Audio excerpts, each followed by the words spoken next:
Hey crew, it's Pitt, and I am back with some more Search for Tyranny. Today we are going to be diving into part 5 of the Heritage Foundation's Project 2025 Mandate for Leadership. We have been searching diligently for tyranny, and we haven't found it. We found some good ideas, we found some not so good ideas, but we found more good ideas than not so good ideas. We have yet, however, to find any tyranny, so we are going to continue the search. This is a lot of reading. I understand that is not for everybody, but if it is for you, if you'd like to hear what is actually contained in these papers, this is the place to be. We're going to be in part 5, which is the Department of Homeland Security. Let's dig in and see what's up. Department of Homeland Security by Ken Cuccinelli. Primary recommendation. Our primary recommendation is that the President pursue legislation to dismantle the Department of Homeland Security, DHS. After 20 years, it has not gelled into one DHS. Instead, its various components, different missions, have outweighed its decades-long attempt to function as one department, rendering the whole disjointed rather than cohesive. Breaking up the department along its mission lines would facilitate mission focus and provide opportunities to reduce overhead and achieve more limited government. In lieu of a status quo DHS, we recommend that U.S. Customs and Border Protection, CBP, be combined with Immigration and Customs Enforcement, ICE, U.S. Citizenship and Immigration Services, USCIS, the Department of Health and Human Services, HHS, Office of Refugee Resettlement, ORR, and the Department of Justice, DOJ, Executive Office for Immigration Review, EOIR, and the Office of Immigrant Litigation, OIL, into a standalone border and immigration agency at the cabinet level, more than 100,000 employees, making it the third largest department measured by manpower. The Cybersecurity and Infrastructure Security Agency, CISA, be moved to the Department of Transportation. The Federal Emergency Management Agency, FEMA, be moved to the Department of Interior, or, if combined with CISA, to the Department of Transportation. The U.S. Coast Guard, USCG, be moved to the Department of Justice and, in time of full-scale war, i.e., threatening the homeland, to the Department of Defense. Alternatively, the USCG should be moved to DoD for all purposes. The U.S. Secret Service U.S. Secret Service, USSS, be divided into two, with the protective element moved to the DOJ and the financial enforcement element moved to the Department of the Treasury. The Transportation Security Administration, TSA, be privatized. The Science and Technology Directorate, S&T, be moved to DoD, and the Office of Countering Weapons of Mass Destruction be moved to the FBI. All of the remaining supporting components could be dismantled because their functions already exist in the moving components, as well as the receiving departments. Cutting these costs would save the American taxpayers significant sums. Unless and until this dismantling recommendation is pursued and achieved, however, DHS will statutorily continue to exist, and it needs many reforms. Accordingly, we now turn to recommended changes in DHS as it exists now. Mission Statement. The Department of Homeland Security protects the American homeland and prepares for terrorism and other hazards in both physical and cyber realms, provides for secure and free movement of trade and travel, and enforces U.S. immigration laws impartially. Overview. The Department of Homeland Security was created in the aftermath of the terrorist attacks of September 11, 2001, and subsequent mailings of anthrax spores. The Homeland Security Act of 2002, which created the department, states that DHS's primary mission is to prevent terrorist attacks within the U.S., reduce the nation's vulnerability to terrorism, minimize the damage from and assist in the recovery from any terrorist attack, prepare and respond to natural and man-made crises and emergencies, and monitor connections between illegal drug trafficking and terrorism, coordinate efforts to sever such connections, and interdict illegal drug trafficking. Unfortunately for our nation, the federal government's newest department became like every other federal agency, bloated, bureaucratic, and expensive. It also lost sight of its mission priorities. DHS has also suffered from the left's wokeness and weaponization against Americans, whom the left perceives as its political opponents. To truly secure the homeland, a conservative administration needs to return the department to the right mission, the right size, and the right budget. This would include reorganizing the department and shifting significant resources away from several supporting components to the essential operational components. Prioritizing border security and immigration enforcement, including detention and deportation, is critical if we are to regain control of the border, repair the historic damage done by the Biden administration, return to a lawful and orderly immigration system, and protect the homeland from terrorism and public safety threats. This also includes consolidating the pieces of the fragmented immigration system into one agency to fulfill the mission more efficiently. The Cybersecurity and Infrastructure Security Agency, CISA, is a DHS component that the left has weaponized to censor speech and affect elections at the expense of securing the cyber domain and critical infrastructure, which are threatened daily. A conservative administration should return CISA to its statutory and important but narrow mission. The bloated DHS bureaucracy and budget, along with the wrong priorities, provide real opportunities for a conservative administration to cut billions in spending and limit government's role in American lives. These opportunities include privatizing TSA screening in the Federal Emergency Management Agency, FEMA, National Flood Insurance Program, reforming FEMA emergency spending to shift the majority of preparedness and response costs to states and localities instead of the federal government, eliminating most of DHS's grant programs and removing all unions in the department for national security purposes. A successful DHS would secure and control the border, thoroughly enforce immigration laws, correctly and efficiently educate immigration benefit applications while rejecting fraudulent claims, secure the cyber domain and collaborate with critical infrastructure sectors to maintain their security, provide states and localities with limited federal emergency response and preparedness, secure our coast and economic zones, protect political leaders, their families, and visiting heads of state or government, and oversee transportation security. All right, so that is the one section. There's another section starting, so we're going to break it up just for a second. I don't believe that the curtailment of our freedoms has been effective in doing what it was intended to do. The fact that you can still no longer bring liquids on a plane, I get that people are afraid, but choosing to live your life in fear is a terrible thing. There is a possibility that bad people are going to do bad things. It doesn't matter. They can blow up the concourse just as easily as the plane and be just as effective at getting across the message because people pack the area right before security. If it was going to happen today, where do you think I would be? Right? And so restricting our freedoms for security always backfires. That has never been more clear than it is now. You cannot freely travel without having to go through extensive checks. I remember back in the day when you could walk up to and see your person off at the gate and go through and have no problems with going wherever. And nobody really got hurt. I know it's a different world. You can make that argument, but it's a different world because we overreacted.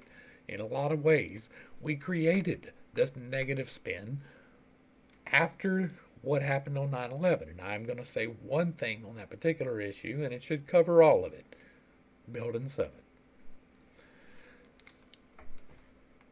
The Office of the Secretary, SEC. In the next administration, the Office of the Secretary should take on the following key issues and challenges to ensure effective operation of DHS. expansion of dedicated political personnel. The Secretary of Homeland Security is a presidentially appointed and Senate-confirmed political appointee. But, for budgetary reasons, he or she, historically, has been unable to fund a dedicated team of political appointees. A key first step for the Secretary to improve front office functions is to have his or her own dedicated team of political appointees selected and vetted by the Office of Presidential Personnel, which is not reliant on the detailees from other parts of the department to help ensure the completion of the next president's agenda. An aggressive approach to Senate-confirmed leadership positions. While Senate confirmation is a constitutionally necessary requirement for appointing agency leadership, the next administration may need to take a novel approach to the confirmations process to ensure an adequate and rapid transition. For example, the next administration arguably should place its nominees for key positions into similar positions as actings. For example, putting in a person to serve as the senior official performing the duties of the Commissioner of CPB, while that person is going through the confirmation process to direct ICE or become the Secretary. This approach would both guarantee implementation of the Day 1 agenda and equip the department for potential emergency situations while still honoring the confirmation requirement. The department should also look to remove lower level but nevertheless important positions that currently require Senate confirmation from the confirmation requirement, although this effort would require legislation and might also be mooted in the event of legislation that closes portions of the department that currently have Senate-confirmed leadership. Clearer, more durable, and political-only line of succession. Based on previous experience, the department needs legislation to establish a more durable but politically oriented line of succession for agency decision-making purposes. The ideal sequence of line of succession is certainly debatable, except in that circumstances where a career employee holds a leadership position in the department. That position should be deemed vacant for line of succession purposes, and the next eligible political appointee in the sequence should assume acting authority. Further, individuals wielding acting secretarial authority should have explicit authority to finalize agency actions, including regulations, to ensure that the department's Homeland Security mission is fulfilled. Soft closures of unnecessary offices. Pending a possible presidential decision to shrink or eliminate DHS itself, the next administration will still have the obligation to protect the homeland as required by law. The Secretary therefore can and should use his or her inherent discretionary leadership authority to soft close ineffective and problematic corners of the department. While those corners are to be determined, the Secretary could shift personnel, funding, and other operational responsibility to mission-essential components of the department, including the Office of the Secretary itself. This effort not only would make the department more efficient, but would also support a legislative move to shrink or dismantle the department by showing that the agency can fulfill national security critical functions without its current bloated bureaucracy. Restructuring and redistribution of career personnel. To strengthen political decision-making and ensure that taxpayer dollars are being used legally and efficiently, the Secretary should make major changes in the distribution of career personnel throughout the department. For example, personnel from parts of the department undergoing soft closure could be redistributed to what will be workload-intensive corners of the department, including national security, critical, and transparency functions. All persons with law enforcement capacity should be moved immediately from office billets and deployed to field billets to maximize law enforcement capacity. Compliance for grants and other federal funding. The next administration should take steps to restore lawfulness and integrity to the department's massive regimen of federal grant programs. most of which are managed and distributed by the Federal Emergency Management Agency. The Secretary should direct FEMA to ensure that all FEMA-issued grant funding for states, localities, and private organizations is going to recipients who are lawful actors, can demonstrate that they are in compliance with federal law, and can show that their mission and actions support the broader Homeland Security mission. All applicants and potential recipients of such grant funding should be required to meet certain preconditions for eligibility, except for receipt of post-disaster or non-humanitarian funding, or should simply be considered ineligible for funding. Such preconditions should include at least the following: certification by applicants that they comply with all aspects of federal immigration laws, including the honoring of all immigration detainers.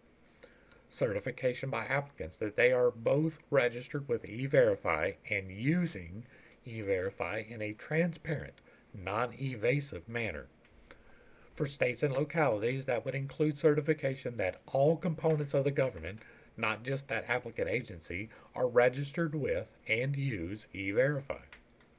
And if the applicant is a state or locality, commitment by that state or locality to total information sharing in the context of both federal law enforcement and immigration enforcement. This would include access to the Departments of Motor Vehicles and voter registration databases. Non-use of discretionary guest worker visa authorities. To stop facilitating the availability of cheap foreign labor in order to support American workers, particularly poor and middle-class American workers, and follow congressional intent, the Secretary should explicitly cease using at least 2 discretionary authorities as part of his or her broader effort to support American workers. The Secretary should make it clear that he or she will not use the Secretary's existing discretionary authority to increase the number of H-2B, seasonal non-agricultural, visas above the statutorily set cap. The Secretary should not issue any regulations in support of the H-2 eligible country list, in effect of which would prevent favoring certain foreign nationals seeking an H-2 guest worker visa based simply on their nationality. Restoration of honesty and transparency. The Secretary should use his or her inherent authority as leader of the department to follow up with congressional and other partners to disclose information and provide transparency that has been obstructed during the Biden administration. The Secretary should proceed from the assumption that congressional inquiries and public information requests were unfulfilled, and then seek to fulfill them. Replacement of the entire Homeland Security Advisory Committee. The Secretary should plan to quickly remove all current members of the Homeland Security Advisory Committee and replace them as quickly as is feasible. That's funny. All right, so I don't have a whole lot to add to this one. This one is one of those that I'm not sure we entirely need, but I will trust the government to do the right thing, right? If this plan is put into place, I feel like it would work. I don't have a whole lot to add to it. I don't have a whole lot to detract from it. It is what it is. This one I might have some opinions on. This is U.S. Customs and Border Protection, the CPB.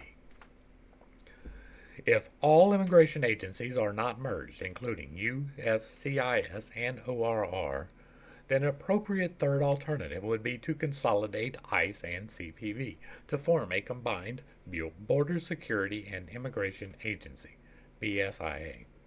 This would integrate critical interdiction enforcement and investigative resources, enhancing coordination and refocusing collective efforts on the vast and complex cross-border threats impacting our nation's health, safety, and national security. It would also simultaneously add efficiencies to our nation's capacity to facilitate lawful trade and travel. The BSIA should establish clear mission requirements, responsibilities, and mandates under existing law regarding the persistent need for and utilization of U.S. military personnel and resources to assist BSIA, with increasing whole-of-governmental efforts and long-term strategy to secure our nation's borders effectively.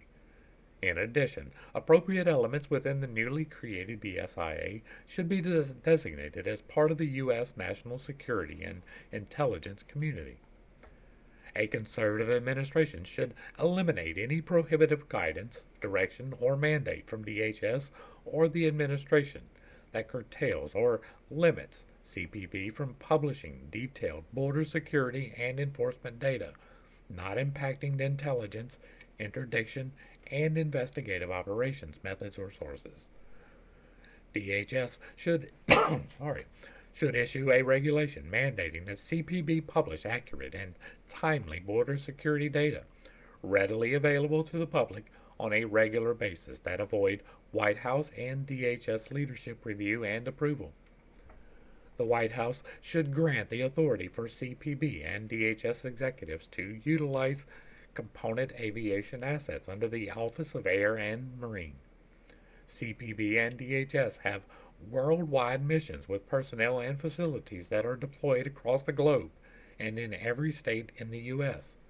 With a CPB workforce alone of more than 60,000 people, 240,000 plus for DHS, encompassing more than 1,000 sea, land, and airports, it is essential that the Commissioner, Deputy Commissioner, Secretary, and Deputy Secretary can travel efficiently to facilities to maintain appropriate situational awareness across the Department's vast mission set and interact with the expansive workforce. Although CPB operates one of the largest aviation components of any domestic U.S. law enforcement agency, executives are prohibited from utilizing the agency's aviation assets to facilitate official travel. Executives are required to fly on commercial airlines, and this requirement significantly limits their ability to have classified communications and takes them offline for extended periods of time. Border Patrol, BP, and OAM should be combined within CBP. BP has more than 20,000 personnel and OAM has approximately 1,800. OAM's assets are dedicated in support of BP operations the vast majority of the time, yet redundant approvals, strategies, and independent hierarchical commands serve as impediments to efficient and practical resource deployment. CPB should restart and expand use of the horseback-mounted Border Patrol. As part of this announcement, the Secretary should clear the records and personnel files of those who were falsely accused by Secretary Alejandro Mayorkas of whipping migrants and issue a formal apology on behalf of DHS and CBP. The Secretary should combine the Office of Trade, OT, and Trade Relations with the Office of Field Operations, OFO. The OT is the smallest of CBP's components and its operational counterpart. OFO has a workforce of more than 30,000. OT's function is interwoven with that of its OFO operational counterpart. Combining OT with OFO would achieve streamlined operations and increase OT's capacity and capability by leveraging OFO's expansive resources. CBP, ICE, and USCIS have all authority to issue notices to appear, NTA, to removable aliens in their presence, which begins removal proceedings. In most instances, CBP should turn illegal aliens over to ICE for detention, and ICE can then issue any needed NTA. CBP should issue NTAs only in limited situations for humanitarian reasons, such as medical emergencies. In addition, CBP should eliminate use of notices to report altogether.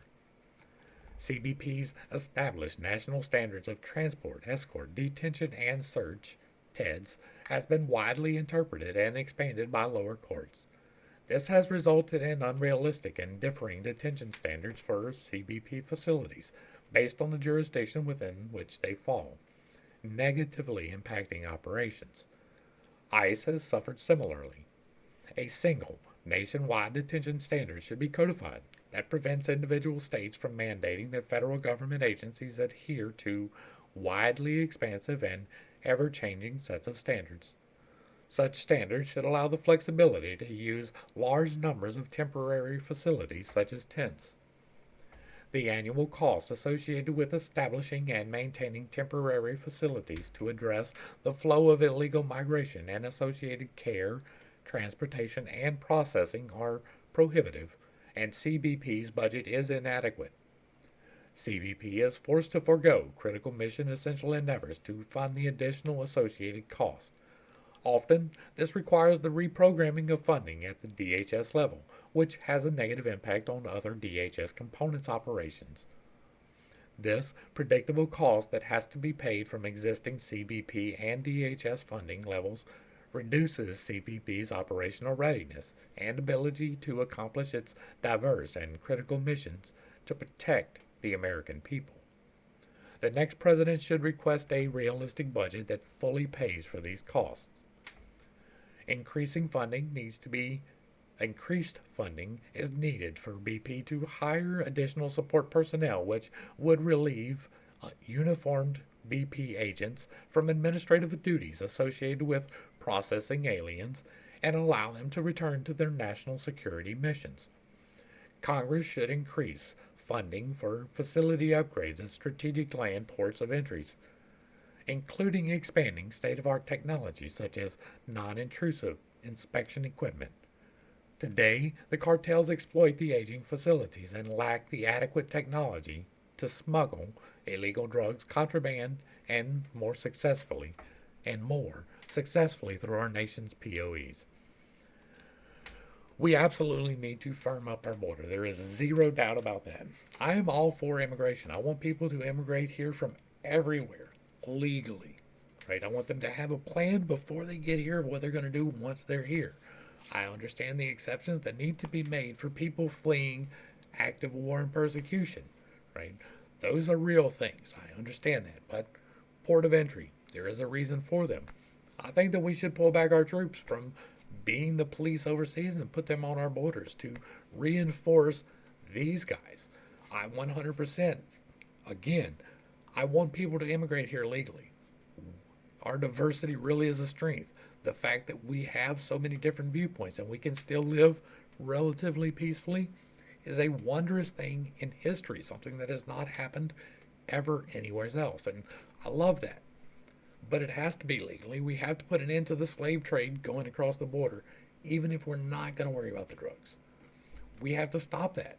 The best way to stop that is to put military checkpoints with live ammunition. That will stop it. I promise you. They are not swimming across the river. They're not worried about the gators. If you hit them with them hollow points, they stop, and that is just how that works. Next up, U.S. Immigration and Customs Enforcement. Needed reforms. Since the formation of DHS, ICE has increasingly been tasked with auxiliary missions that have little or nothing to do with either immigration or customs enforcement. To return ICE to its primary mission, any new administration that wishes to restore the rule of law to our immigration enforcement efforts should order ICE to stop closing out pending immigration cases and apply the Immigration and Nationality Act as written by Congress.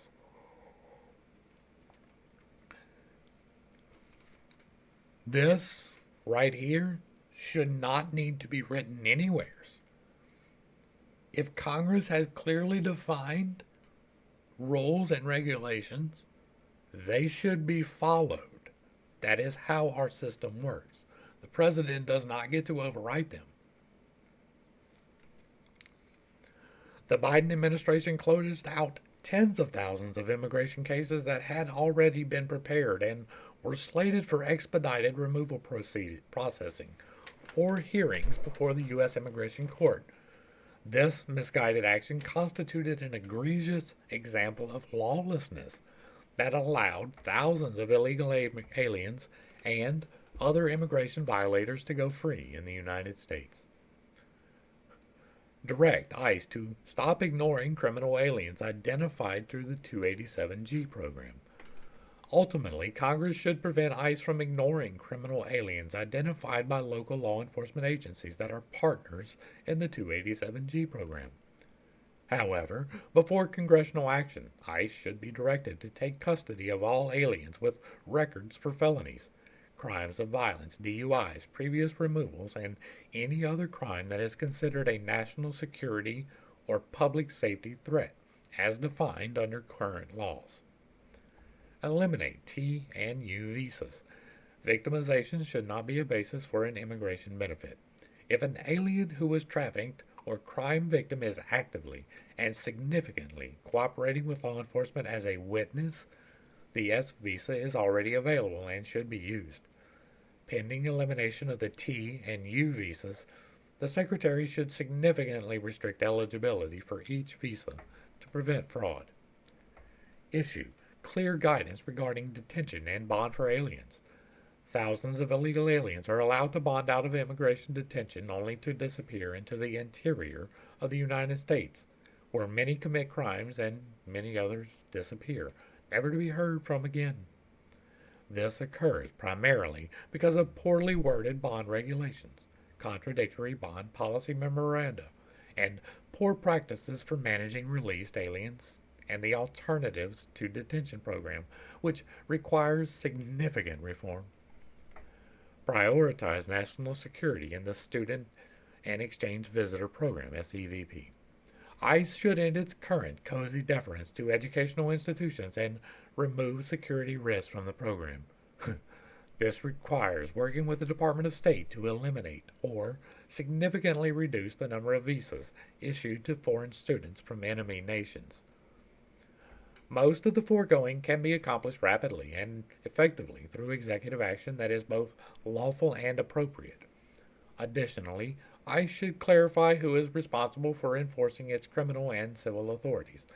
It should also remove self-imposed limitations on its nationwide jurisdiction.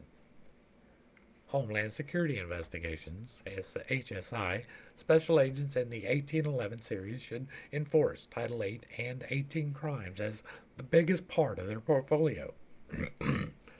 Alien smuggling, trafficking, and cross-border crime, as defined under Title 8 and Title 18, should be the focus of ICE operations. The role of ICE deportation officers should be clarified.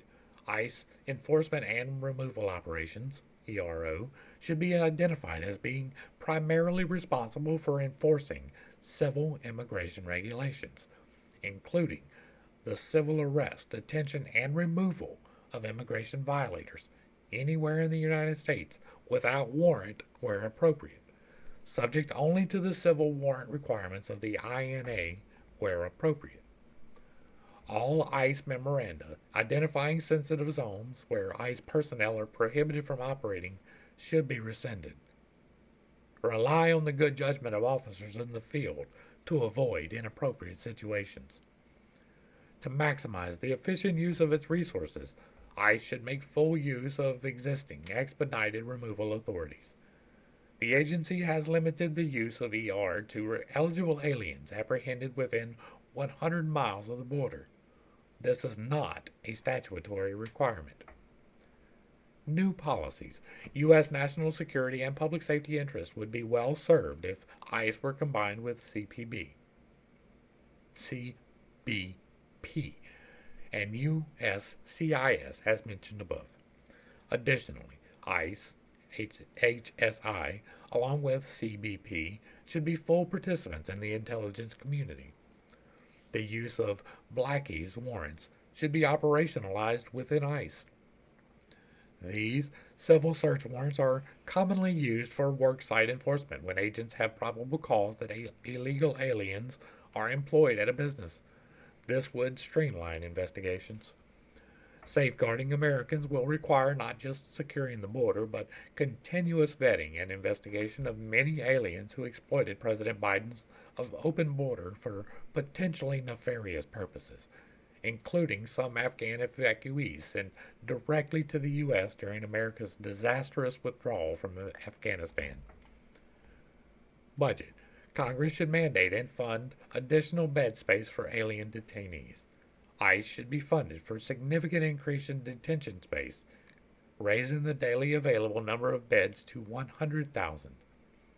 Congress should fund ICE for at least 20,000 ERO officers and 5,000 Office of the Principal League Advisors, attorneys. Okay, so that ends ICE, and there's not a whole lot. Like, I believe we should be enforcing our borders completely and totally. I believe that they should be able to, with reasonable suspicion, ask for identification. But I believe cops should be able to do the same thing. I believe you should be able to have your ID available for showing. It has been, in the past, used to harass people in that, but those days are gone. It is easy to get $20, $30, go to the DMV here in Louisiana and get an ID.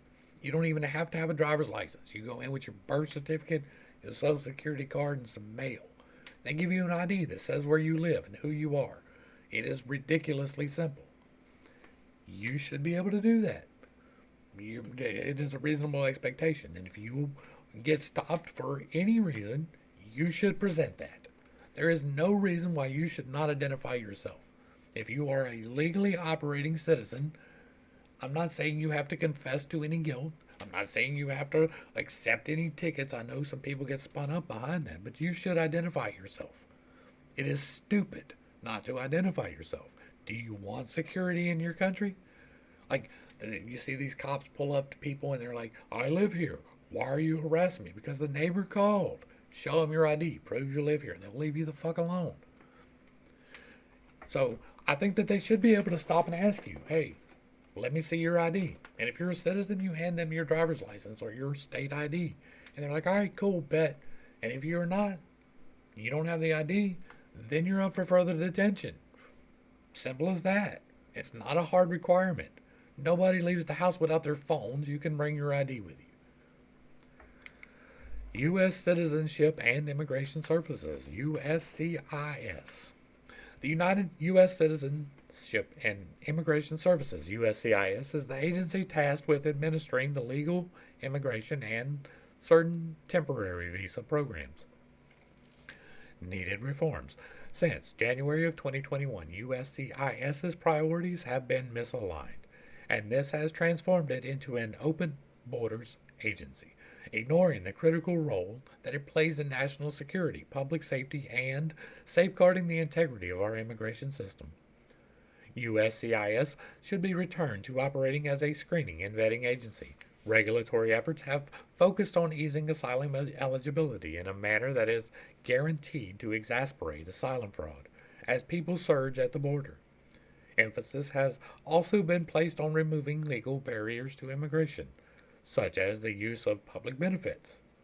These actions violate statutes, erode congressional intent, and provide a significant magnet for continued illegal immigration.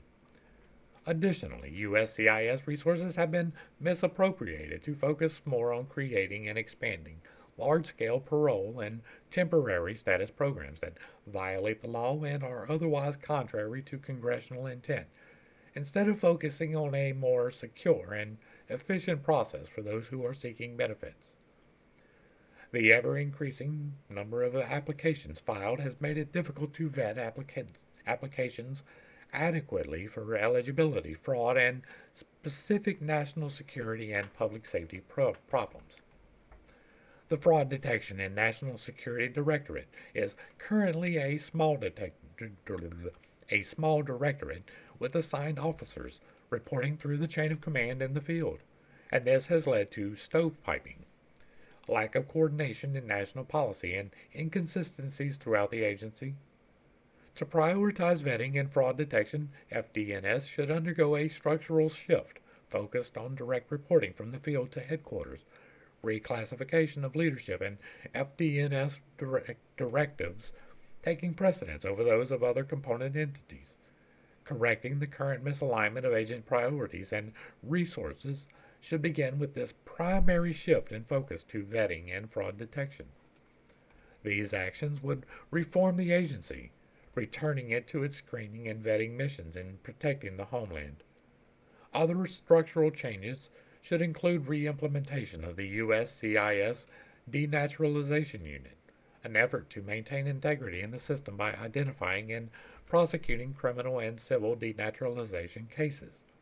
in combination with the Department of Justice, for aliens who obtain citizenship through fraud and other illicit means. Additionally, USCIS should create a criminal enforcement component within the agency to investigate immigration benefits fraud under Title VIII, perhaps requiring additional legislative and regulatory authorities for the officers themselves, and to prosecute cases through special assistant U.S. attorneys with substantive knowledge in the field. Particular attention should be given to addressing increasing incidents of forced labor trafficking in temporary work visa programs. While the Biden regulatory agenda has focused on at least two major rules, the credible fear rule and the public charge rule, USCIS has utilized other policy and internal procedural mechanisms to extend employment authorization to large groups of people who are in the country without legal status. The agency has taken quiet steps to cut corners and lessen adjudicatory standards. During a transition period, a complete audit of agency policies, memoranda, and management directives issued during the Biden administration should be completed, and rescission documents should be prepared for issuance within the first few days of the incoming administration. Additionally, regulatory documents should be drafted to review or reverse all regulations promulgated during the Biden administration. New policies. To advance the national interest, the three core immigration agencies, USCIS, ICE, and CBP, should reemerge and have immigration elements out of DHS, such as ORR of HHS, included. The fragmented immigration enforcement framework that developed in the wake of the Homeland Security Act has weakened each agency and should be remediated. Combining these critical agencies would strengthen their capabilities, ensure cooperation, and promote information sharing. Agency responsibilities and the delineation of authorities, such as inconsistent use of deferred action and issuance by NTAs by each agency, have long been a point of contention that would be addressed much more easily if they were recombined into a single entity. Alternatively, new policies for USCIS, as it currently exists, should focus on matters that can be addressed through administrative action. The workforce should be realigned and, as necessary, retrained on base eligibility and fraud detection rather than speed in processing. Training should be returned to Federal Law Enforcement Training Centers, FLETC, which would underscore the enforcement role of USCIS as a vetting agency and be rebranded accordingly. Management directives and policies should realign to ensure that the workforce, while adaptable and able to handle the bulk of the USCIS mission, is not allowed to be pulled off mission work to focus on unlawful programs, DACA, mass parole for Afghanis, Ukrainians, Venezuelans, etc., which divert resources away from nuclear family and employment programs. The regulatory agenda should include immediate submission of notices for proposed rulemaking for the Trump administration's public charge rule, including aspects from its original notice of proposed rulemaking, temporary work visa reform, employment authorization reform rules, asylum bars rule, and a third country transit rule. At a minimum, an enhanced regulatory agenda should include rules strengthening the integrity of the asylum system, parole reform, and visa reforms that prioritizes relief for victims of heinous crimes and ensures that we protect the truest and most deserving victims of crime. Not all policy changes require formal rulemaking, however, as internal guidance documents are generally exempt under the Administrative Procedure Act. In this sub-regulatory space, USCIS policy memos and operational guidance should reduce the validity of employment authorization documents and end the COVID flexibilities, including the reliance on biometrics reuse. USCIS should also enforce existing regulations by rejecting incomplete applications and petitions. ensuring both that they are completed before accepted for filing and that FDNS signs off on all approved applications and petitions before approval notices are sent to the alien or petitioner. Other efforts should be focused on adjudication standards, returning to nearly 100% interview requirements for all appropriate cases. The incoming administration should spearhead an immigration legislative agenda focused on creating a merit-based immigration system that rewards high-skilled aliens instead of the current system that favors extended family-based and luck-of-the-draw immigration.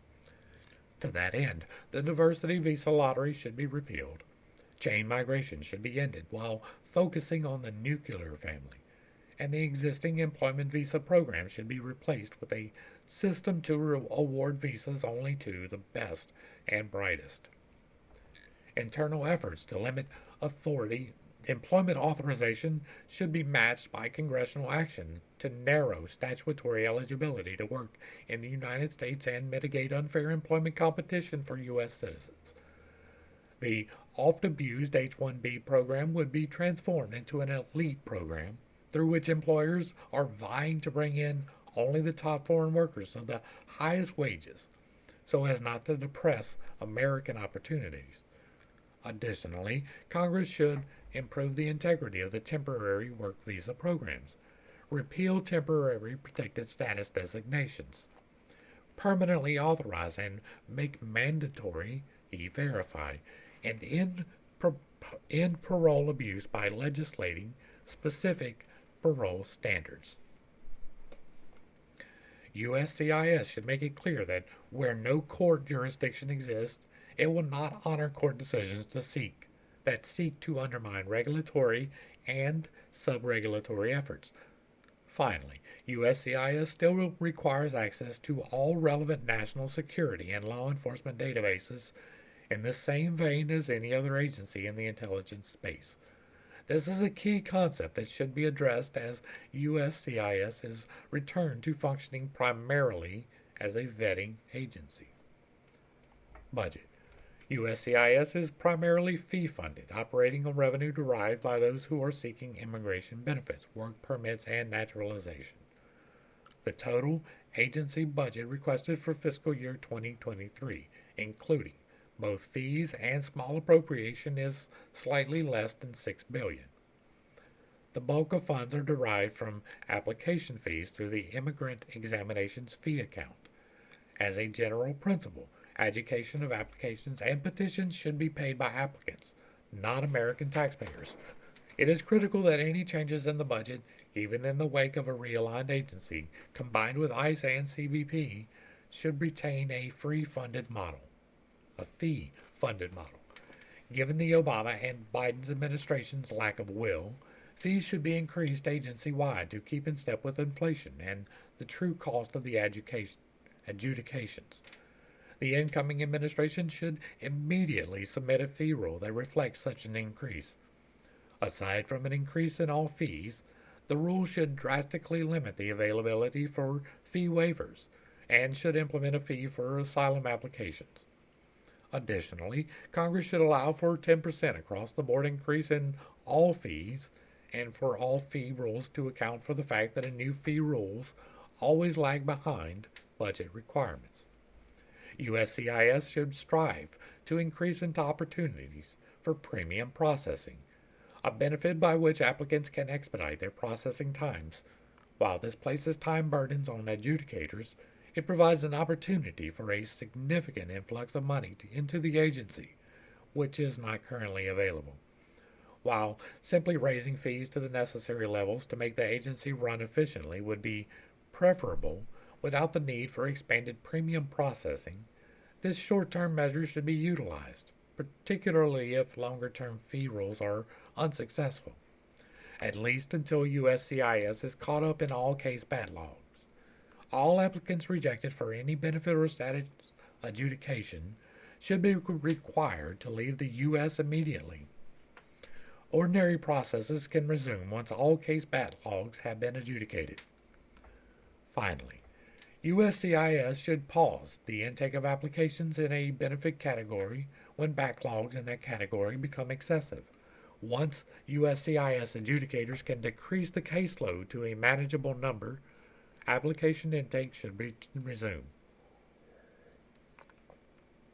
Personnel. USCIS should be classified as a national security sensitive agency, and all of its employees should be classified as holding national security sensitive positions. Leaks must be investigated and punished as they would be in a national security agency, and the union should be decertified. Any employees who cannot accept that change and cannot conform their behavior to the standards required by such an agency should be separated. The USCIS's DC personnel presence should be skeletal, and agency employees with operational or security roles should be rotated out to offices throughout the United States. These USCIS employees should live and work in the communities that are most affected by their daily duties and decisions. And so ends the USCIS.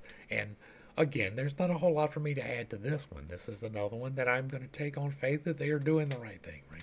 That is not often the case in government, but I am a white pillar. I'm out here trying to dispense as many white pills as possible, saying, hey, things are going to be better. We are going to hold these people to account. If we take responsibility as the electorate to hold our elected officials to account, the changes can be made that are useful.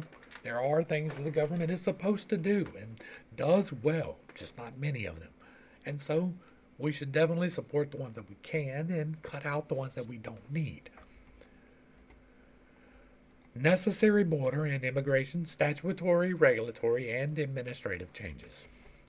The current border security crisis was made possible by glaring loopholes in our immigration system. The result was a preventable and predictable historic increase in illegal and inadmissible encounters along our southern border. This pulled limited resources from the front lines of our nation's borders and away from their national security mission, including a vast and complex set of threats in our country. To regain our sovereignty, integrity, and security, Congress must pass meaningful legislation to close the current loopholes and prevent future administrations from exploiting them for political gain or personal ideology. Legislative proposals. Title 42 Authority and Title 8. Create an authority akin to the Title 42 Public Health Authority that has been used during the pandemic to expel illegal aliens across the border immediately when certain non-health conditions are met, such as loss of operational control of the border. Mandatory appropriation for border wall system infrastructure. The monies appropriated would be used to fund the construction of additional border wall systems, technology, and personnel in strategic locations in accordance with the Border Security Improvement Plan. Appropriation for point of entry infrastructure. Border security is not addressed solely by systems in between the points of entry. POEs require technology and physical upgrades, as well as an influx of personnel to meet capacity design demands and act as literal gatekeepers for the country. This is the first line of defense against drug and human smuggling operations. Unaccompanied minors. Congress should repeal Section 235 of the William Wilberforce Trafficking Victims Protection Reauthorization Act of 2008, which provides numerous immigration benefits to unaccompanied alien children and only encourages more parents to send their children across the border illegally and unaccompanied. These children too often become trafficking victims, which means that the TVPRA has failed. If an alternative to repealing Section 235 of the TVPRA is necessary, the section should be amended so that all unaccompanied children, regardless of nationality, may be returned to their home countries in a safe and efficient manner. Currently, the TVPRA allows only children from contiguous countries, Canada and Mexico, to be returned, while every other unaccompanied minor must be placed into a lengthy process that usually results in the minor's landing in the custody of an illegal alien family member. Congress must end the Flores Settlement Agreement by explicitly setting nationwide terms and standards for family and unaccompanied detention and housing. Such standards should focus on meeting human needs and should allow for large-scale use of temporary facilities. For example, tents.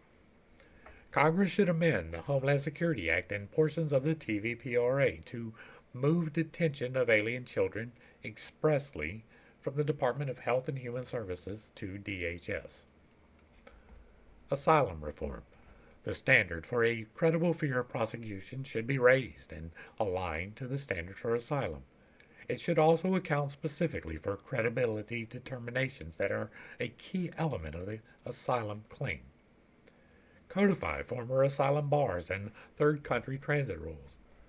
Congress should eliminate the particular social group protected ground as vague and overbroad, or, in the alternative, provide a clear definition with parameters that at a minimum codify the holding in a matter of AB that gang violence and domestic violence are not grounds for asylum. Parole reform. Congress should end the widespread abuse of parole and the contravention of statute and return to its origins as an extraordinary remedy for very limited purposes. NGOs and processing. Congress should halt funds given to non-governmental organizations to process and transport illegal aliens into and throughout the United States.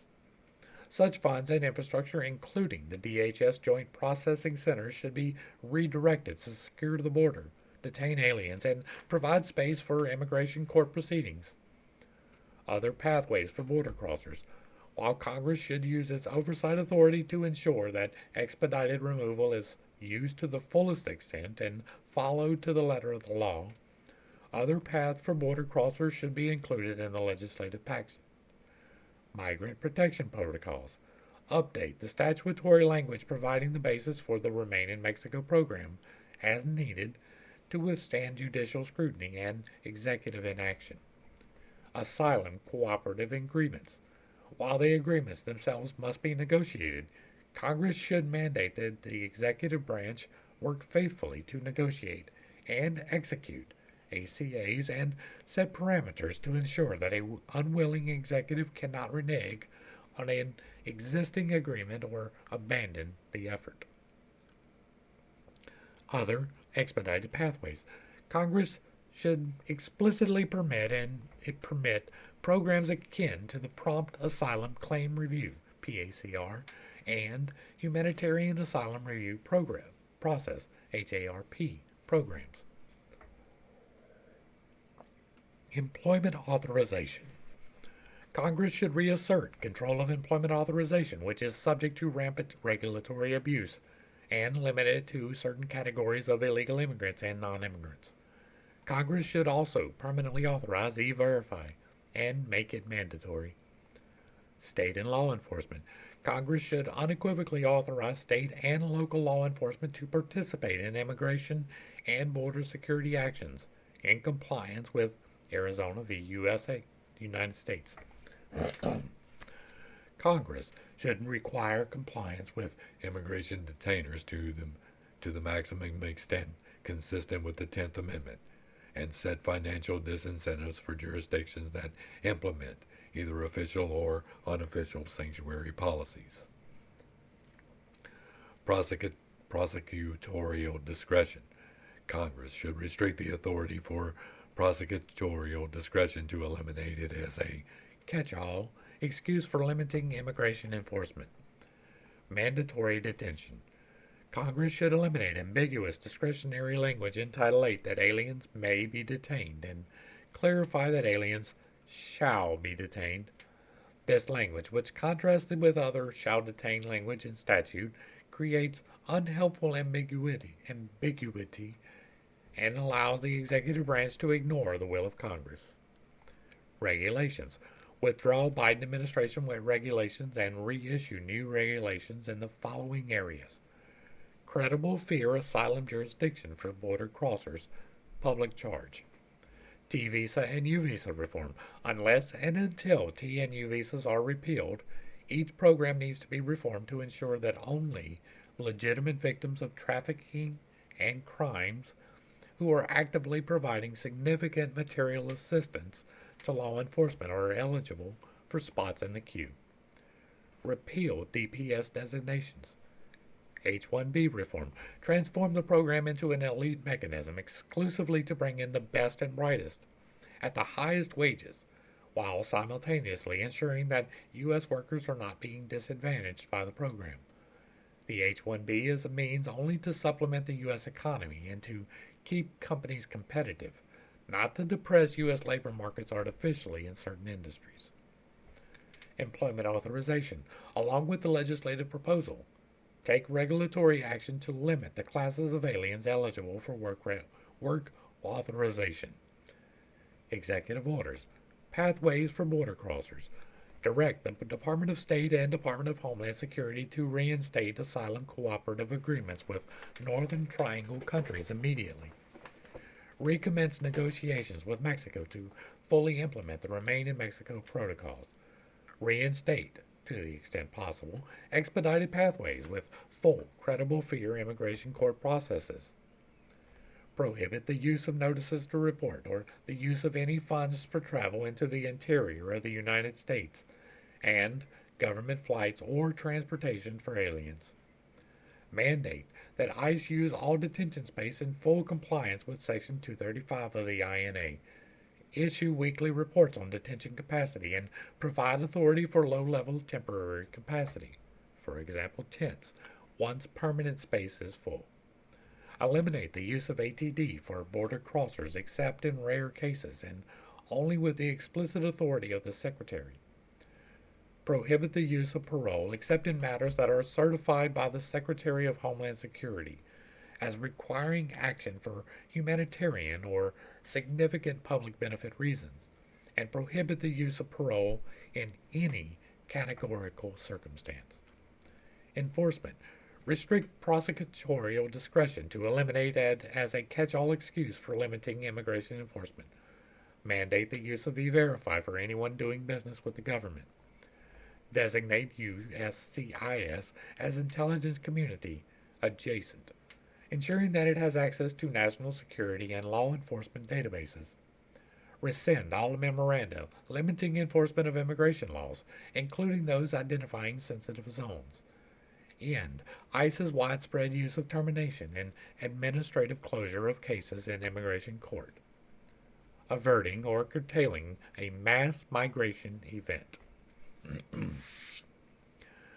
Provide that whenever the Secretary of Homeland Security determines that an actual or anticipated mass migration of aliens en route to or arriving off the coast of the United States presents urgent circumstances requiring an immediate federal response, the Secretary may make, subject to the approval of the President, rules and regulations prohibiting, in whole or in part, the introduction of persons from such countries or places as he shall designate in order to avert or curtail such mass migration, and for such period of time as deemed necessary, including through the expulsion of such aliens. Such rule and regulation making shall not be subject to the requirements of the Administrative Procedures Act. Provide that notwithstanding any other provisions of law, when the Secretary makes such a determination and then promulgates, subject to the approval of the President, such rules and regulations, the Secretary shall have the authority to waive all legal requirements of Title VIII, that the Secretary, in his or her sole discretion, determines are necessary to avert or curtail the mass migration. Sub-regulatory matters. USCIS priorities, structural changes. Ensure that the focus is returned to vetting, base eligibility of applicants, and fraud detection. Realign the Fraud Detection and National Security Directorate, FDNS, to ensure agency-wide consistency on implementation of fraud detection and vetting policies.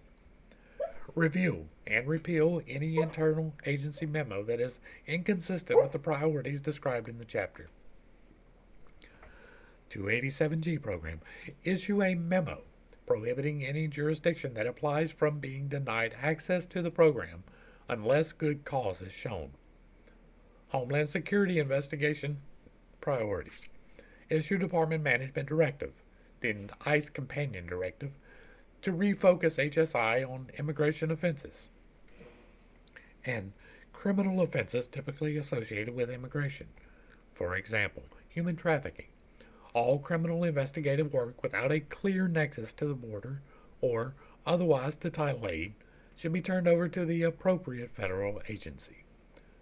Blackie's warrants. ICE, OPLA, ERO, and HSI should issue a joint internal memo on operationalizing Blackie's warrants for immediate use on worksite enforcement and other appropriate investigations and operations. And again, there's not a whole lot for me to add to this. I think that our border is important.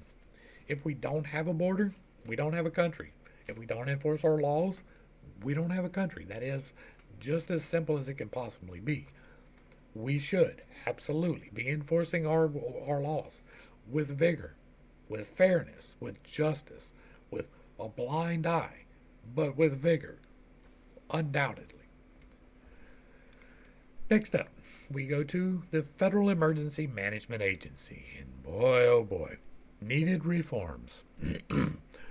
FEMA is the lead federal agency in preparing for and responding to disasters, but it is overtasked, overcompensates for the lack of state and local preparedness and response, and is regularly in deep debt. After passage of the 1988 Stafford Act, the number of declared federal disasters rose dramatically as most disaster costs were shifted from states and local governments to the federal government. In addition, state-friendly FEMA regulations such as a per capita indicator failed to maintain the pace of inflation and made it easy to meet disaster declaration thresholds. This combination has left FEMA unprepared in both readiness and funding for the truly catastrophic disasters in which its services are most needed. Reform of FEMA requires a greater emphasis on federalism and state and local preparedness, leaving FEMA to focus on large, widespread disasters. Under the Stafford Act, FEMA has the authority to adjust the per capita indicator for damages, which creates a threshold under which state and localities are not eligible for public assistance. FEMA should raise the threshold because the per capita indicator has not kept pace with inflation, and this, over time, has effectively lowered the threshold for public assistance and caused FEMA's resources to be stretched perilously thin. Alternatively, applying a deductible could accomplish a similar outcome while also incentivizing states to take a more proactive role in their own preparedness and response capabilities. In addition, Congress should change the cost share arrangement so that the federal government covers 25% of the cost for small disasters, with the cost share reaching a maximum of 75% for truly catastrophic disasters. FEMA is also responsible for the National Flood Insurance Program, nearly all of which is issued by the federal government. Washington provides insurance at prices lower than the actuarially fair rate, thereby subsidizing flood insurance. Then, when flood costs exceed NFIP's revenue, FEMA seeks taxpayer-funded bailouts. Current NFIP debt is $20.5 billion, and in 2017, Congress canceled $16 billion in debt when FEMA reached its borrowing authority limit. These subsidies and bailouts only encourage more development in flood zones, increasing the potential losses to both NFIP and taxpayer. The NFIP should be wound down and replaced with private insurance, starting with the least risky areas currently identified by the program. Budget issues. FEMA manages all grants for DHS, and these grants have become pork for states, localities, and special interest groups. Since 2002, DHS FEMA have provided more than $56 billion in preparedness grants for state, local, tribal, and territorial governments. For fiscal year 2023, President Biden requested more than $3.5 billion for federal assistance grants. Funds provided under these programs do not provide measurable gains for preparedness or resiliency. Rather, more than any objective needs, political interests appear to direct the flow of non disaster funds. The principles of federalism should be upheld. These indicate that states better understand their unique needs and should bear the cost of their particularized programs. FEMA employees in Washington, D.C. should not determine how billions of federal tax dollars should be awarded to train local law enforcement officers in Texas, harden cybersecurity infrastructure in Utah, or supplement migrant shelters in Arizona. DHS should not be in the business of handing out federal tax dollars. These grants should be terminated. Accomplishing this, however, will require action by members of Congress who repeatedly vote to fund grants for political reasons. The transition should focus on building resilience and return on investments in line with real threats. Personnel. FEMA currently has 4 Senate-confirmed positions. Only the administrator should be confirmed by the Senate. Other political leadership need not be confirmed by the Senate. Additionally, FEMA's springing cabinet position should be eliminated, and this creates significant unnecessary challenges to the functioning of the whole DHS at points in time when coordinated responses are most needed. Now, this is one that I definitely have some things to say about it, but I'm not going to say most of them. I lived through Katrina, not in New Orleans, but I was just outside of Baton Rouge. I lived through Andrew. I lived through, I can't even name them all. I've lived through a lot of hurricanes. There has been extensive damage down here, and FEMA has come in slowly, as it should be. I agree that we have come to rely entirely too much for FEMA to come in and save the day. Our latest round of storms, they've been terrible. They're getting worse all the time. There is a reason for that I am not allowed to talk about. But we do need a plan to help. But we also need to encourage some responsibility. A lot of the problems that we have with our current continuous disaster cycle is that we do not take seriously enough our construction standards. Our codes and regulations are not enforced or researched in the way that they should be. We make bare minimum requirements in our construction process when there are things that can be done. They are more onerous, they cost more money, but they will probably keep your house standing in the face of all but the most extreme hurricane. We should be focusing on those things whenever we give out this money. They will withstand tornadoes as well as hurricanes, all but the most extreme. Most of our money goes to tornadoes and earthquakes. Some goes to fires. That's a significant outlay, but not nearly to the scope of the other two. And the rest of the situations all break down to much smaller things. If we could get control of the tornadoes and hurricane issue, we would be in fairly good shape. There are things that can be done, and throwing money at it will help, but not if it's not directed correctly. And this is not, unfortunately, going in the right direction. Cybersecurity and Infrastructure Security Agency, CISA, needed reforms. The CISA is supposed to have 2 key roles: protection of federal civilian government networks, .gov, while coordinating the execution of national cyber defense and sharing information with non-federal and private sector partners, and national coordination of critical infrastructure security and resilience. Yet, CISA has rapidly expanded its scope into lanes where it does not belong, the most recent and most glaring example being censorship of so-called misinformation and disinformation. CISA's funding and resources should align narrowly with the foregoing 2 mission requirements. The components Emergency Communications and Chemical Facility Anti-Terrorism Standards, CFATS, roles should be moved to FEMA. Its school security functions should be transferred to state Homeland Security offices, and CISA should refrain from duplicating cybersecurity functions done elsewhere at the Department of Defense, FBI, NSA, and U.S. Secret Service.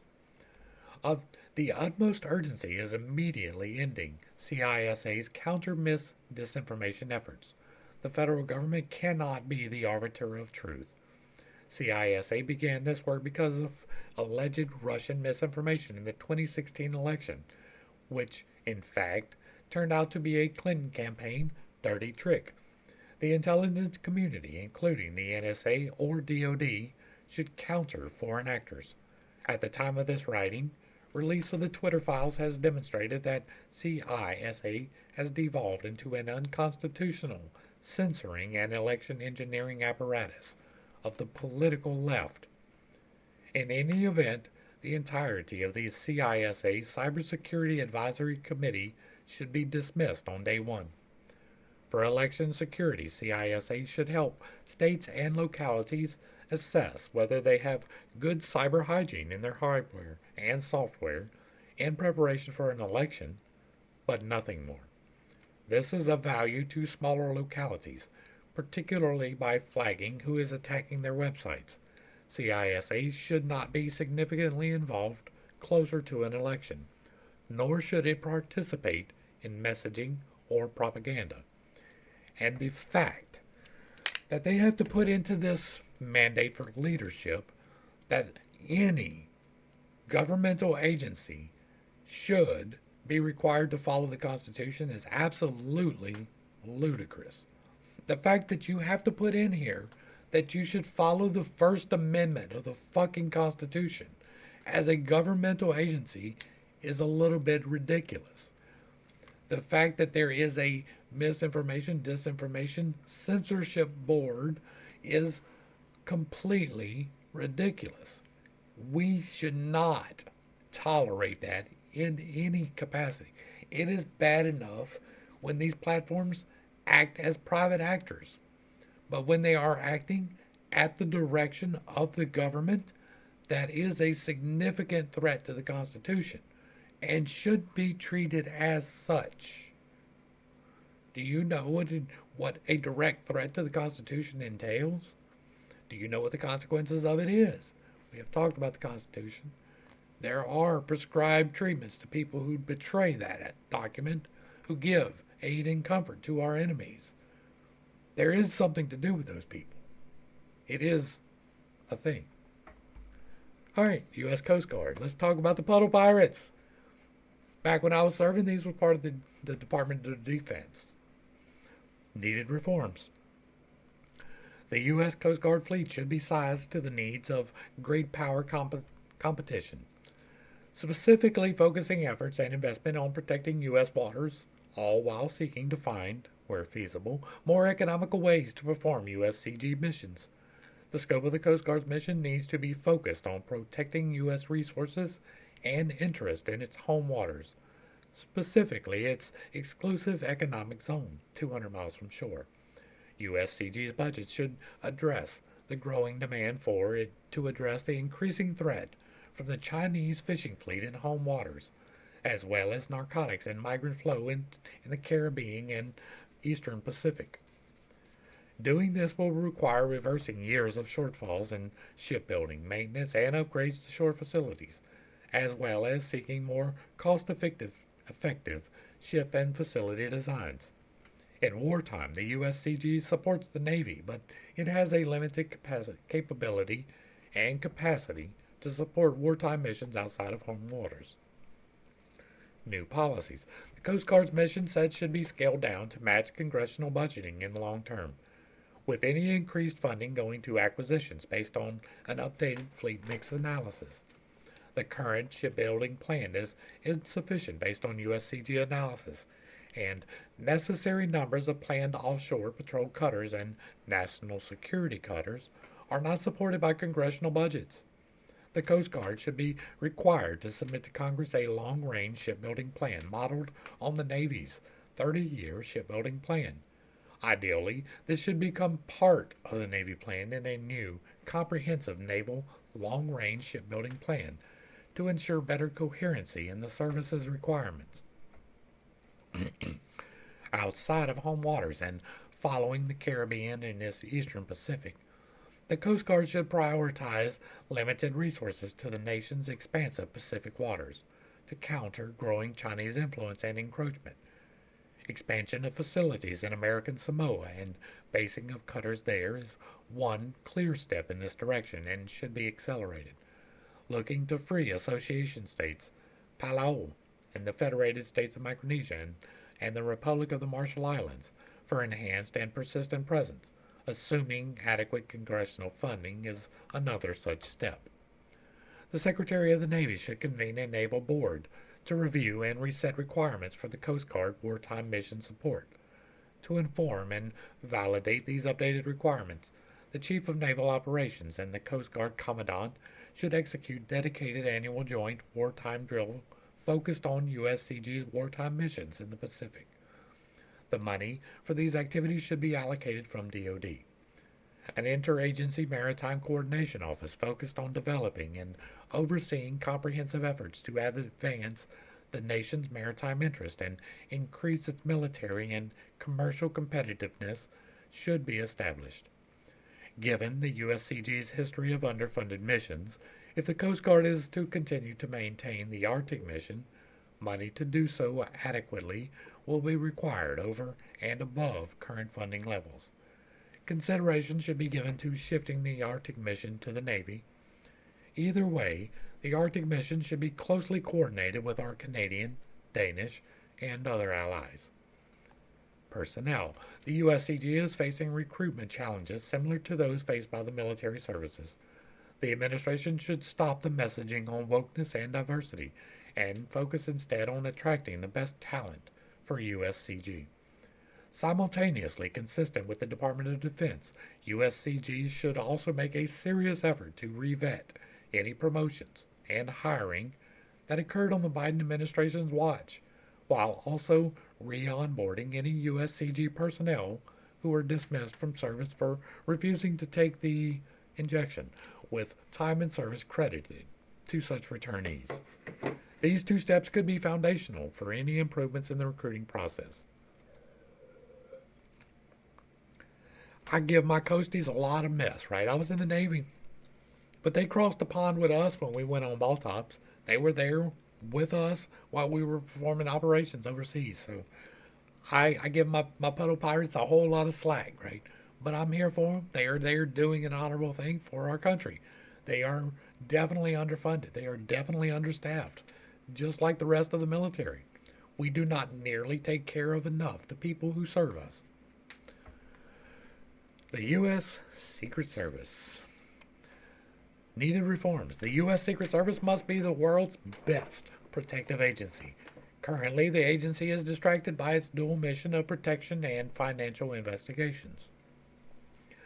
The result has been a long series of high-profile embarrassments and security failures, perhaps most notably its allowing of then Vice President-elect Kamala Harris to be inside the Democratic National Committee office on January 6, 2021, while a pipe bomb was outside. Despite the great size and scope of the January 6 investigation, this high-profile incident of danger to a protectee remains unresolved. The failures of the USSS protective mission are too numerous to list here. A December 15th bipartisan report from the House Oversight Committee listed dozens of such incidents as well as needed recommendations for reform. This chapter adopts those findings and recommendations in whole, especially the finding that USSS's dual mission structure detracts from the agency's protective capabilities. At the time of that report, USSS agents spent only one-third of their work hours on protection-related activities as opposed to investigative activities. The Secret Service was established initially to investigate counterfeit currency, but its mission has evolved over the decades to prioritize electronic financial crimes.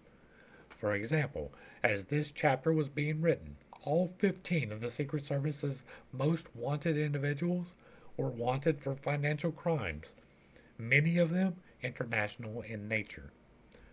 Notably, the last head of the agency left not for a protection-related job, but to be the chief security officer of a social media company, Snapchat. This is a pattern that has developed over the years, with agents seeking to burnish their online financial crimes credentials to secure corporate security jobs. Coupled with some of the lowest morale in the federal government, the agency has completely lost sight of the primacy of its protective mission. New policies. The Secret Service should transfer to the Department of Justice and Department of the Treasury all investigations that are not related to its protective function. It should begin the logistical operation of closing all field offices throughout the country and internationally, to the extent that they are not taken over by Justice or Treasury. The Secret Service agents stationed outside of Washington, D.C. should be transferred to work in Immigration and Customs Enforcement field offices, where they would continue to be boots on the ground to follow up on threat reports throughout the country and liaise with local law enforcement for visits by protectees.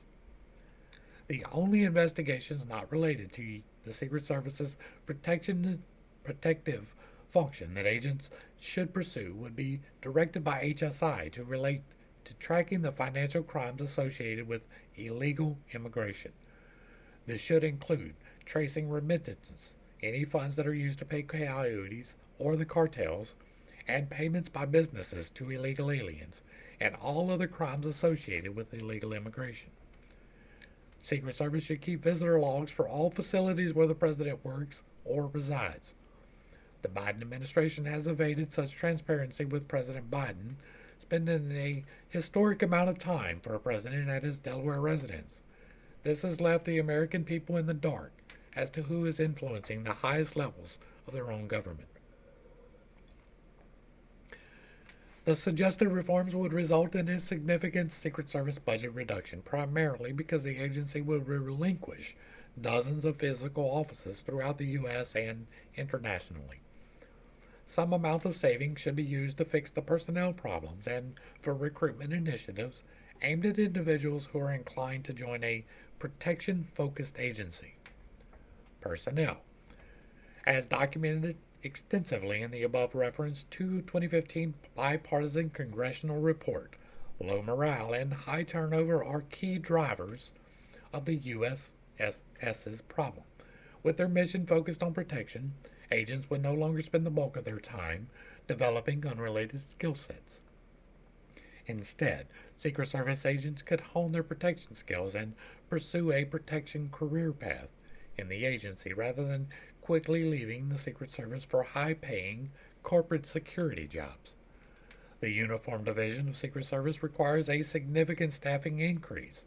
As documented in the bipartisan report, understaffing results in unpredictable and long hours, which in turn result in high turnover, which only compounds the problem. Another key issue is that UD officers lack the ability to enforce criminal laws outside the immediate vicinity of the White House.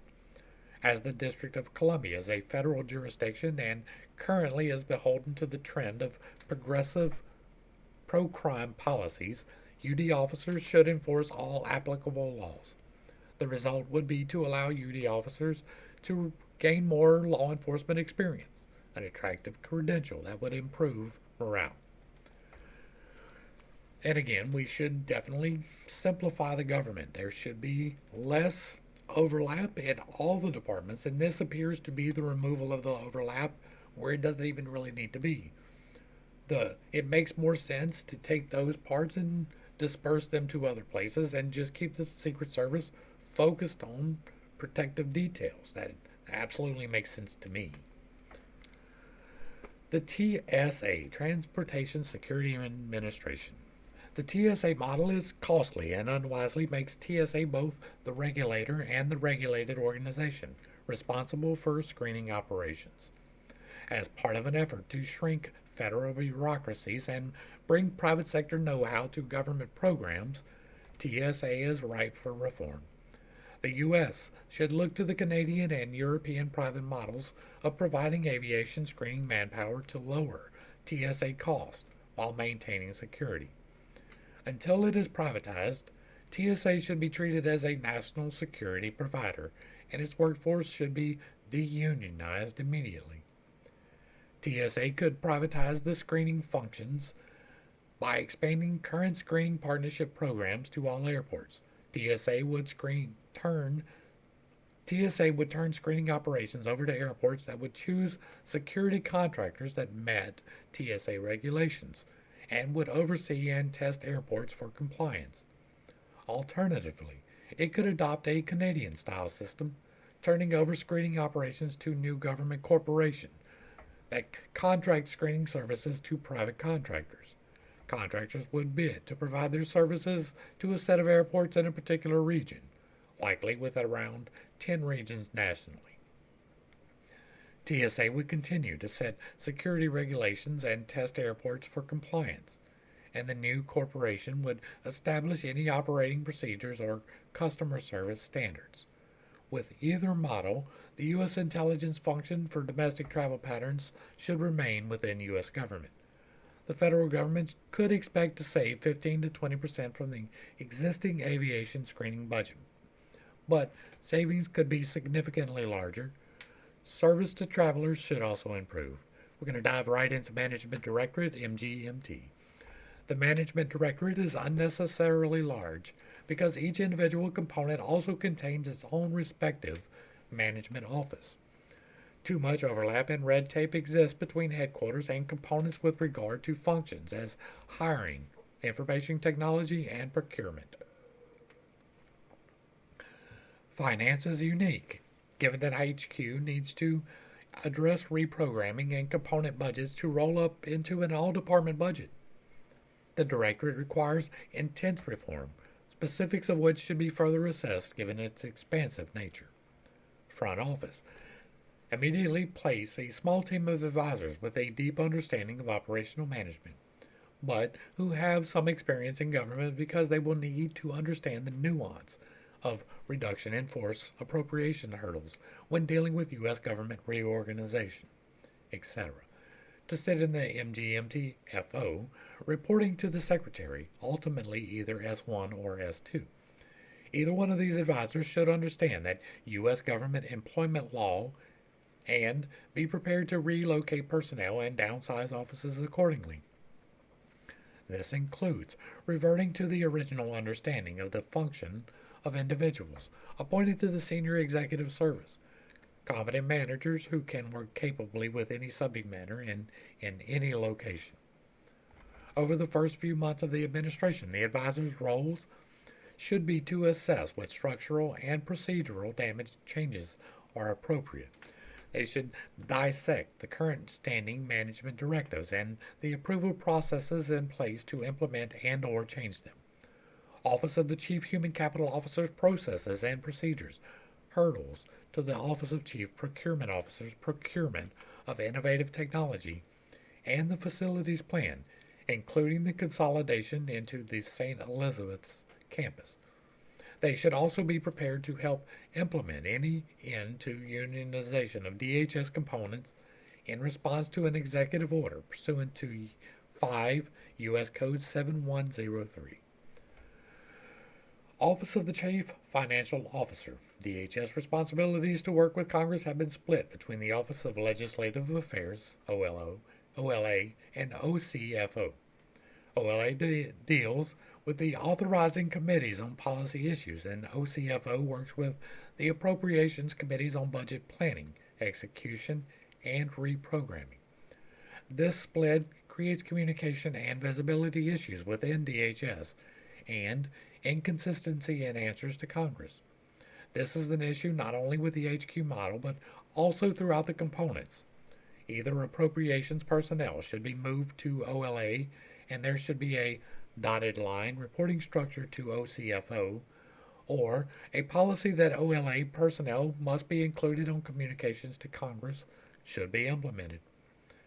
To avoid answer shopping by congressional staff, particularly appropriations staff, all budget communications from the OCFO, including from the CFO herself, should be first be provided to the Director of OLA to ensure consistency of information, messaging, and answers. This may be deemed awkward given that the OCFO is a Senate-confirmed position, but it is necessary to avoid inaccuracies and inconsistencies in messaging. Federal Protective Service. FPS needs federal agents to develop, share, and receive operational information and maintain direct contact with the Secretary in the midst of heightened threats. Before the summer 2020 civil unrest, positioning FPS under MGMT was justified. But, given the current climate, they should not be reporting through MGMT.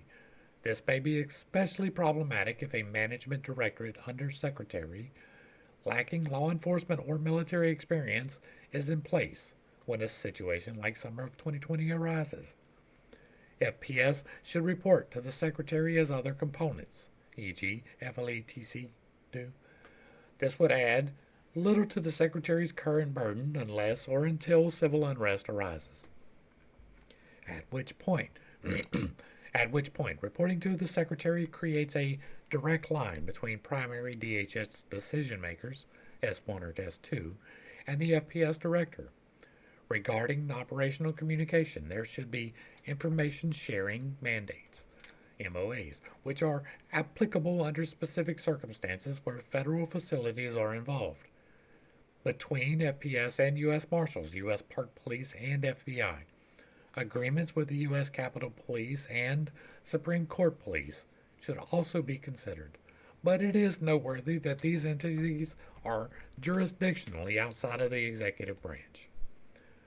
Office of Strategy, Policy, and Plans, PLCY, Department Level Reforms. PLCY should perform a complete inventory, analysis, and reevaluation of the Department's domestic terrorism lines of effort to ensure that they are consistent with the President's priorities, congressional authorization, and Americans' constitutional rights. PLCY should likewise do a complete inventory analysis and evaluation of any of the Department's work, in coordination with social media outlets, to censor or otherwise change or affect American speech. PLCY should comprehensively report on and publish this history in full, so that the American people can know the facts. The Department should remove all personnel who participated in any of this activity. The Department has significant authority and budget to provide grants for various purposes. This effort is diffused across components and lacks central policy thought and coordination. PLCY should set a department-wide policy that establishes how granting choices are to be made and is consistent with the President's priorities. PLCY should clear all granting decisions to ensure that they are consistent with the new policy. PLCY-wide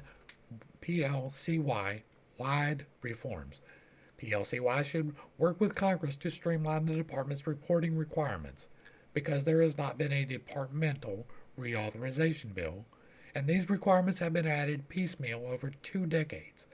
They significantly overlap and even conflict, wasting resources and distracting from the Department's mission. PLCY should seek the elimination of the quadrennial Homeland Security Review.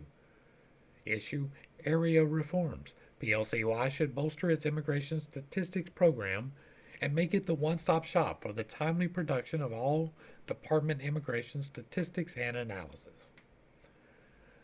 Office of Intelligence and Analysis, INA. The Office of Intelligence and Analysis should be eliminated, both because it is not added value and because it has been weaponized for domestic political purposes. The intelligence community already provides raw intelligence to DHS components.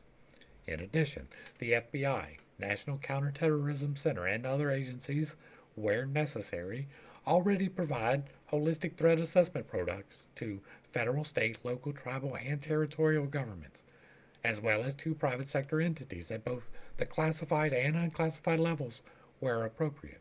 INA's work as an interlocutor between the IC and DHS components' individual intelligence operations on the one hand, and government and the private sector on the other, as well as between the IC and the components, is at best duplicative.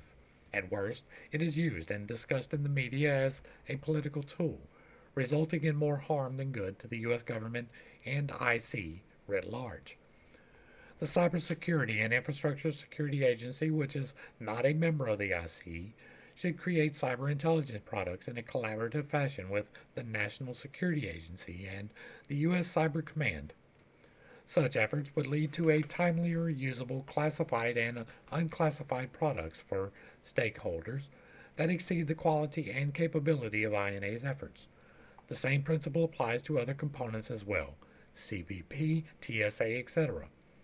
All have their own intelligence operations and are better situated with their subject matter to make their own assessments. The National Operations Center, NOC, within the Office of Operations Coordination, OPS, should absorb these select INA functions and tactically proficient personnel that need to be maintained. For example, technical support to the National Vetting Center. The remainder of INA should be eliminated.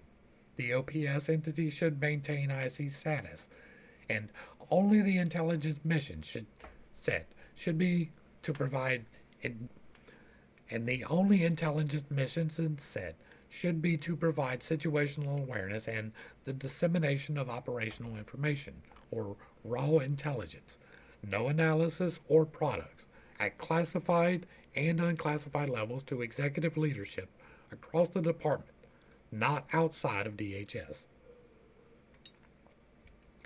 The Office of the General Counsel, OGC. Needed reforms. OGC should advise principals on how DHS can execute its missions within the law, instead of advising principals as to why they cannot execute regulations, policies, and programs. Instead of each component's chief counsel reporting to headquarters general counsel with a solid line and indirectly to his component head with a dotted line, the accountability should be reversed. Due to different missions throughout the department, the components can better manage the legal issues of their specific mission than headquarters can. Thus, the chief counsel, or equivalent, of each component should report directly to the component head, report indirectly to the DHS General Counsel, and be accountable to the component head. The report of the General Counsel is to ensure consistency of advice across DHS. OGC should hire significantly more Schedule C political appointees, who in turn supervise career staff and manage their output.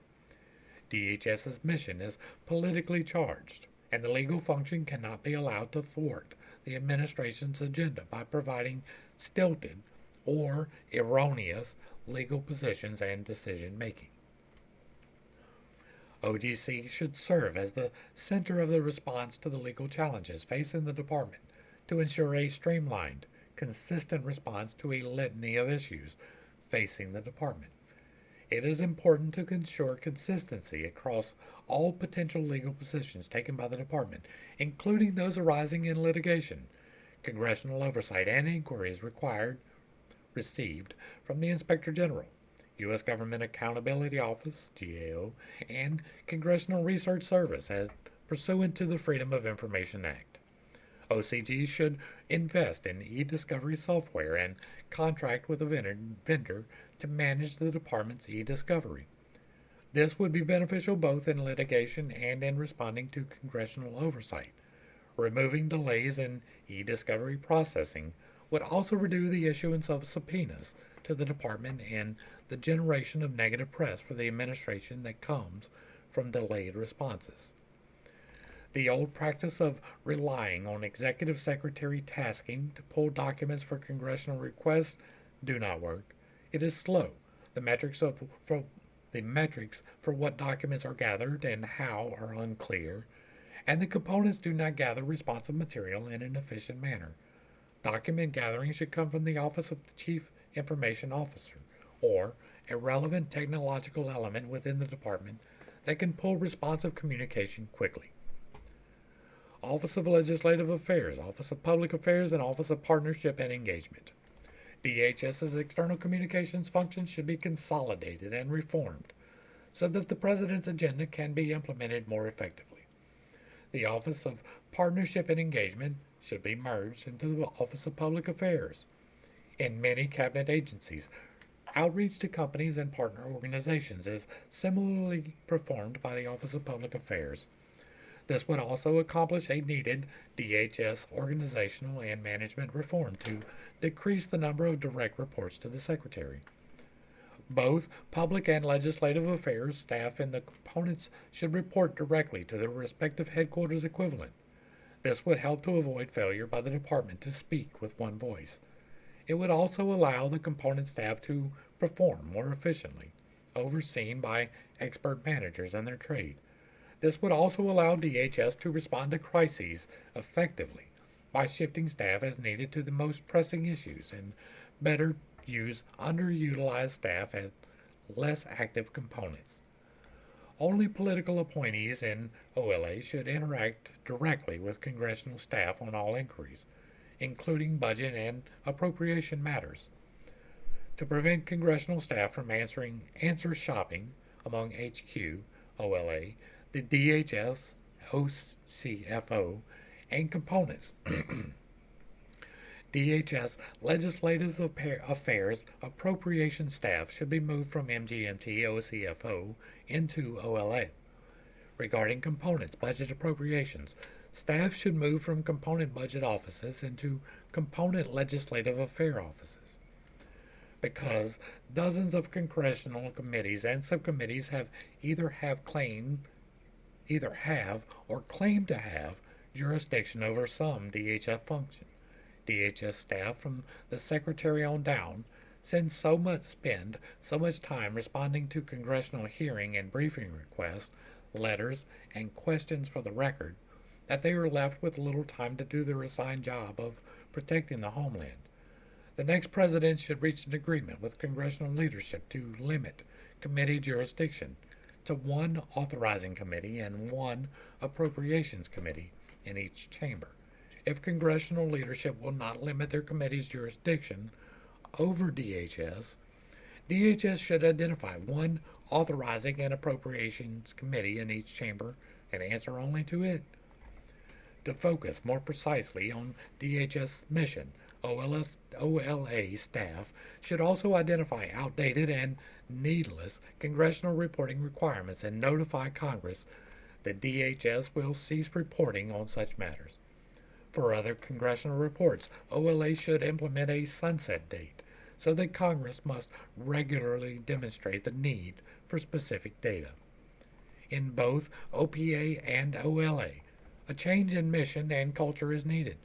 The clients of both components are the President and the Secretary, not the media, external organizations, or Congress. OPA, and OLA should change from being compliance correspondents for outside entities airing grievances to serving as messengers and advocates for the President and Secretary. Office of Operations Coordination, OPS. OPS was originally conceived by then Secretary Jed Johnson as an entity tasked with coordinating across DHS assets as an as-needed basis using a joint operations approach. This role is particularly challenging because of the disparate nature of mission sets across DHS. OPS should absorb a very small number of tactical intelligence professionals from INA, and the rest of INA is shut down. Such intelligence officers would be a subordinate element within OPS placed within the National Operations Center. The intelligence officers would provide tactical intelligence support for upcoming or ongoing operations, in addition to liaising with their agency component counterparts. There would be no strategic intelligence analysis done as part of OPS or its new INA subelement. In addition to facilitating all of DHS coordination on a task-by-task basis, OPS would be responsible for ongoing situational awareness for the Secretary and Deputy Secretary. In addition to long-term staffing, OPS would have cycling billets from each of the major agencies and components to facilitate its most effective working relationships across DHS. The Office for Civil Rights and Civil Liberties and Privacy Office. The Homeland Security Act established only an officer of CRCL, not an office. The only substantive function Congress then assigned to the officer was to review and access information on alleged abuses of civil rights. Since then, Congress and CRCL itself have significantly expanded CRCL's scope and size well beyond its original intent or helpful purpose. CRCL now operates and views itself as a quasi-DHS Office of Inspector General. This results in considerable waste of limited component resources, which are routinely tasked to address redundant, overly burdensome, and uninformed demands from CRCL. It is therefore important to recalibrate CRCL scope and reach. The organizational structure of both CRCL and the Privacy Office should be changed to ensure proper alignment with the department's mission. The Office of General Counsel should absorb both CRCL and PRIV's necessary functions and staff. Although the CRCL officer and Freedom Information Act officer, privacy officer are statutory, their offices are not mandatory. CRCL and PRIV officers and employees should report to a Deputy General Counsel, who would be a political appointee. The CRCL officer should focus on equal employment opportunity, compliance, and the civil liberties function and investigate matters only within headquarters or support components. Operational component civil liberties officers should investigate incidents regarding their own agencies. The CRCL officer should ensure that all civil liberties or civil rights complaints are sent to the Office of Inspector General for review. If the OIG chooses not to investigate, the CRCL officer should only provide supportive information and on possible courses of action for complainants. The PRIV officer and FOIA officer should focus on FOIA, privacy compliance policy, and privacy incident response. The Deputy General Counsel should provide guidance to DHS leadership regarding privacy compliance and privacy incident response to ensure that only U.S. persons and lawful permanent residents are provided protections as required by the Privacy Act. All DHS issuances should be updated to reflect that DHS protects the privacy of individuals as required by the Privacy Act, U.S. persons and lawful permanent residents, the Judicial Redress Act of 2015, and any U.S. European Union Data Protection and Privacy Agreement. Because of the lack of public trust in the Office of Intelligence and Analysis, CRCL and PRIV staff should no longer review intelligence products or provide guidance on any intelligence products or reports. A consistent, clear, and singular message is necessary for DHS's mission. Therefore, all communications or meetings with any federal, state, local, or non-government groups should be limited to the Deputy General Counsel. In addition, given the narrower scope of work, OCG should disband the outside advisory boards, and more than 50 working groups in which CRCL and PRIV currently participate. Finally, CRCL and PRIV should no longer issue bulletins or periodicals. Office of the Immigration Detention Ombudsman and the Office of Citizenship and Immigration Services Ombudsman. OIDO, the Office of Immigration Detention Ombudsman, should be eliminated. This requires a statutory change in Section 106 of the Consolidated Appropriations Act of 2020. OIDO was designed to create another impediment to detention through an additional layer of so-called oversight. Several agencies already perform detention oversight. ICE conducts internal audits of facilities and investigates complaints against ICE agents through the Office of Professional Responsibility. Similarly, CPB accepts individual complaints regarding facilities through the Joint Intake Center and manages complaints against agents through the OPR. In addition, CRCL, OIG, GAO, and Congress all perform detention oversight. These multiple bodies place unmanageable and unreasonable burdens on ICE to manage several, sometimes inconsistent audits and inspections at the same time. If OIDO remains a DHS component, The Secretary should immediately issue a directive stripping CRCL of its immigration portfolio. OIDO is in a better position with dedicated resources and immigration experts to perform this function than CRCL is. Allowing both offices to conduct detention oversight is duplicative and wasteful. The Secretary should conduct a thorough review of the effectiveness of Directive 0810.1, which is widely interpreted as requiring wholesale referral of cases to OIG. In reality, OIG investigates only a small fraction of them and often sits on cases for longer than the 5-day window specified in the directive. Meanwhile, the other agencies wait in limbo to execute their duties. CISOMB, the Office of the Citizenship and Immigration Services Ombudsman, should be eliminated. The DHS bureaucracy is too large, and the Secretary has too many direct reports. CISOMB's policy functions can be performed, and sometimes already are, by OIG and GAO. This specialized casework can be moved into USCIS as a special unit, much like the IRS Taxpayer Advocate. This would require a statutory change to Section 452 of the Homeland Security Act of 2002.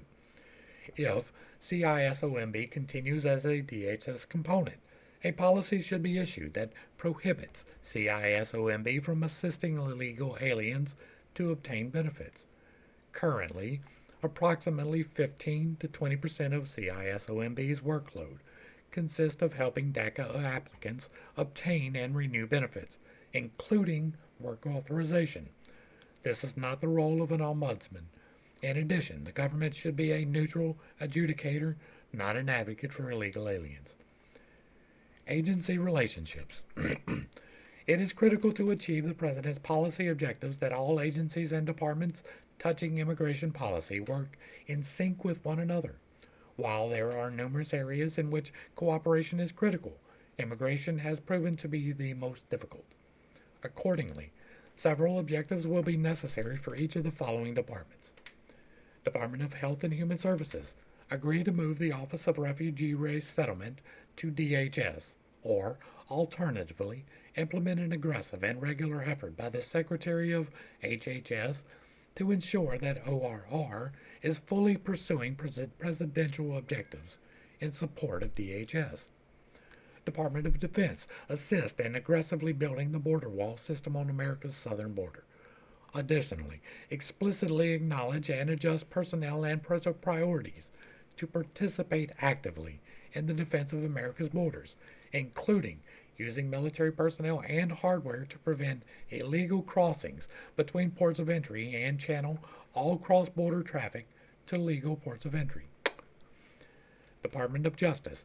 Agree to remove the Executive Office for Immigration Review and the Office of Immigration Litigation to DHS and, or, alternatively, to treat the administrative level judges, immigration judges, and Board of Immigration Appeals as national security personnel, decertify their union, and move to increase hiring significantly to enable the processing of more immigration cases. Department of State. Allow DHS to lead international engagement in the Western Hemisphere on issues of security and migration. Additionally, quickly and aggressively address recalcitrant countries' failure to accept deportees by imposing stiff sanctions until deportees are in fact accepted for return, not just promised to be taken. Department of Housing and Urban Development. Ensure that only U.S. citizens and lawful permanent residents utilize or occupy federal subsidized housing. Department of Education. Deny loan access to those who are not U.S. citizens or lawful permanent residents, and deny loan access to students at schools that provide an in-state tuition to illegal aliens. Department of Labor. Eliminate the 2 of 4 lowest wage levels for foreign workers.